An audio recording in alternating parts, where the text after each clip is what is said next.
ಬೆಂಗಳೂರಿನಲ್ಲಿ ಪುಂಡರ ಅಟ್ಟಹಾಸ ಮತ್ತೆ ಮುಂದುವರೆದಿದೆ. ಮನೆ ಮುಂದೆ ನಿಲ್ಲಿಸಿದಂತ ಬೈಕ್ಗಳನ್ನ ಬೀಳಿಸಿ ವಿಕೃತಿಯನ್ನ ಮೆರೆದಿದ್ದಾರೆ. ಬೆಂಗಳೂರಿನಲ್ಲಿ ಪುಂಡರ ಅಟ್ಟಹಾಸ ಮತ್ತೆ ಮುಂದುವರೆದಿದೆ. ಇಷ್ಟು ದಿನ ವೀಲಿಂಗ್ ಬೈಕ್ ನ ತಿರ್ಸ್ಕೊಂಡು ಹೋಗ್ತಾ ಇದ್ದನ್ನ ಗಮನಿಸ್ತಾ ಇದ್ವಿ. ಇದೀಗ ಮನೆ ಮುಂದೆ ನಿಲ್ಲಿಸಿದಂತ ಬೈಕ್ಗಳನ್ನ ಬೀಳಿಸಿ ವಿಕೃತಿಯನ್ನ ಮೆರಿತಾ ಇದ್ದಾರೆ. ಮಹಾಕವಿ ಕುವೆಂಪು ಮೆಟ್ರೋ ನಿಲ್ದಾಣದ ಬಳಿ ನಡೆದಿರುವಂತಹ ಘಟನೆ ಇದು.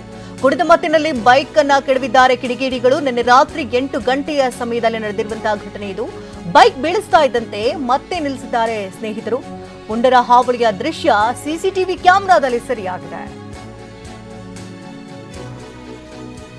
ಲೇಡೀಸ್ ಪಿಜಿ ಎದುರು ಪುಂಡರು ಅಟ್ಟಹಾಸವನ್ನ ಮೆರೆದಿರುವಂತದ್ದು.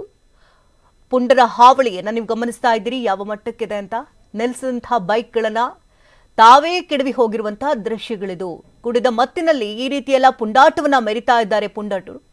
ಮಹಾಕವಿ ಕುವೆಂಪು ಮೆಟ್ರೋ ನಿಲ್ದಾಣದ ಬಳಿ ನಡೆದಿರುವಂತಹ ಘಟನೆ ಇದು. ಲೇಡೀಸ್ ಪಿಜಿ ಅಲ್ಲೇ ಹತ್ತಿರದಲ್ಲಿದೆ. ಆ ಬಳಿಯೇ ಈ ರೀತಿಯಾಗಿ ವಿಕೃತಿಯನ್ನ ಮೆರೆದಿದ್ದಾರೆ ಪುಂಡರು.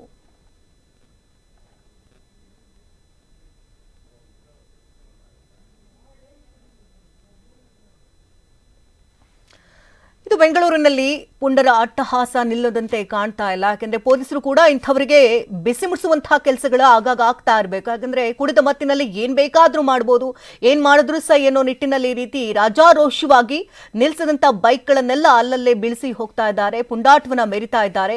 ಯಾವುದೇ ಭಯ ಭೀತಿ ಇಲ್ಲದೆ ಈ ರೀತಿ ಕೃತ್ಯಗಳನ್ನ ಎಸಗ್ತಾ ಇದ್ದಾರೆ. ಇಂಥವರಿಗೆ ತಕ್ಕ ಶಿಕ್ಷೆ ಆಗಬೇಕು. ಪೊಲೀಸರು ಕೂಡ ಇವರು ಯಾರು ಏನು ಎತ್ತ ಅನ್ನೋದ್ರ ಬಗ್ಗೆ ಮಾಹಿತಿಯನ್ನು ಈಗಾಗಲೇ ಕಲೆ ಹಾಕ್ತಿದ್ದಾರೆ. ಲೇಡೀಸ್ ಪಿಜಿ ಮುಂಭಾಗದಲ್ಲಿ ನಿಲ್ಲಿಸಿದಂಥ ಬೈಕ್ಗಳನ್ನ ಈ ರೀತಿಯಾಗಿ ಬೀಳಿಸಿ ವಿಕೃತಿಯನ್ನ ಮೆರೆದಿದ್ದಾರೆ. ಕುಡಿದ ಮತ್ತಿನಲ್ಲಿ ಈ ರೀತಿ ಕೃತ್ಯಗಳನ್ನ ಎಸಗ್ತಾ ಇದ್ದಾರೆ ಅನ್ನೋದು ಬೆಳಕಿಗೆ ಬಂದಿದೆ.